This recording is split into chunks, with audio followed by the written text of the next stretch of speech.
Hello दोस्तों, आज हम समझते हैं रेगुलेटिंग एक्ट 1773 1773 जो कि ऐतिहासिक पृष्ठभूमि से लिया गया है, हिस्टोरिकल बैकग्राउंड। तो चलिए हम इसको समझते हैं रेगुलेटिंग एक्ट को। रेगुलेटिंग एक्ट 1773, इसमें पहला पॉइंट जो है वो है भारत में ईस्ट इंडिया कंपनी के कार्यों को नियमित और नियंत्रण करने की दिशा में ब्रिटिश सरकार द्वारा उठाया गया पहला कदम। आप एक बार और पॉइंट पढ़िए, फिर आपको और अच्छे से क्लियर होगा। भारत में ईस्ट इंडिया कंपनी भारत में ईस्ट इंडिया कंपनी के कार्यों को नियमित और नियंत्रण करने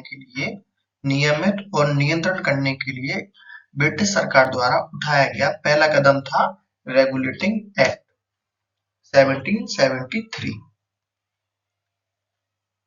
हमारा दूसरा पॉइंट है, इसके द्वारा पहली बार कंपनी के प्रशासनिक और राजनीतिक कार्यों को मान्यता मिली। ये जो रेगुलेटिंग एक्ट है, इसके द्वारा जो ईस्ट इंडिया कंपनी थी उसको प्रशासनिक और राजनीतिक कार्यों को मान्यता मिली। उसके इस प्रशासनिक और राजनीतिक कार्यों को मान्यता मिली।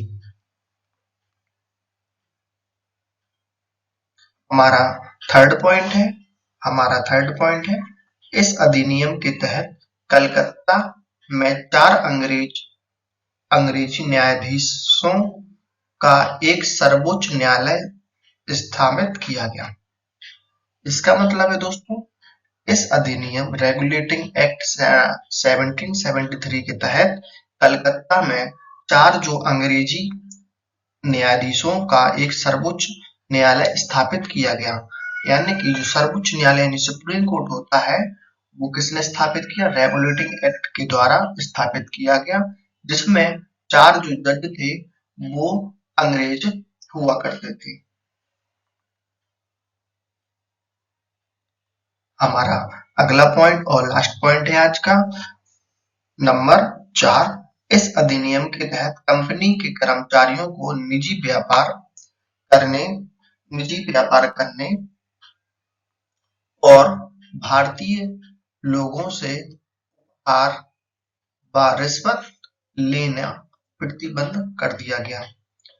इस अधिनियम के तहत कंपनी के कर्मचारियों को, जो कि ईस्ट इंडिया कंपनी के कर्मचारी थे, उनको निजी व्यापार करना और भारतीय लोगों से उपहार व रिश्वत लेना प्रतिबंध कर दिया गया था। रेगुलेटिंग एक्ट के द्वारा ये सब प्रावधान किए गए थे। जो आईएमपी पॉइंट है मैंने आपको वही पढ़ा है, जो पेपर में नहीं आते, जो आपके काम के नहीं है, मैंने उन चीजों को आपको नहीं पढ़ाया है ना समझाया है। जो आईएमपी चीज है वो मैंने आपको मेंशन कर दी है। अगर आपको वीडियो पसंद आई तो चैनल को सब्सक्राइब जरूर करें।